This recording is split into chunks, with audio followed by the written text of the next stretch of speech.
রাতভর ঢাকা বিশ্ববিদ্যালয় ও অধিভুক্ত ৭ কলেজের শিক্ষার্থীদের ধাওয়া পাল্টা ধাওয়ার সংঘর্ষ চলে। এর মধ্যে হল থেকে সড়কে নেমে আসেন ইডেন মহিলা কলেজের শিক্ষার্থীরা।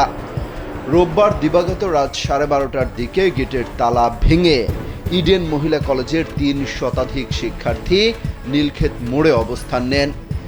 এ সময় তারা ঢাবি শিক্ষার্থীদের উদ্দেশ্যে ভুয়া ভুয়া স্লোগান দিতে থাকেন। কলেজ প্রশাসন এবং বৈষম্য বিরোধী ছাত্র আন্দোলনের নেতাকর্মীরা পরিস্থিতি শান্ত করার চেষ্টা করলে তাদের উপরও ক্ষিপ্ত হয়ে ওঠেন তারা। ইডেন কলেজ শিক্ষার্থীরা বলছেন, ঢাবি শিক্ষার্থীরা অন্যায়ভাবে ৭ কলেজের শিক্ষার্থীদের উপর হামলা করেছে।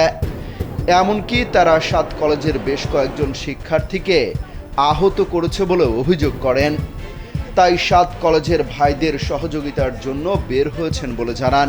রাত 10:30 থেকে ভোর রাত 3টা পর্যন্ত চলে দফায় দফায় সংঘর্ষ। পরে নীলক্ষেত এলাকার বিদ্যুৎ বন্ধ করে দেয়া হয়। এরপর পরিস্থিতি কিছুটা শান্ত হলে নিজ নিজ ক্যাম্পাসে ফিরে যান শিক্ষার্থীরা।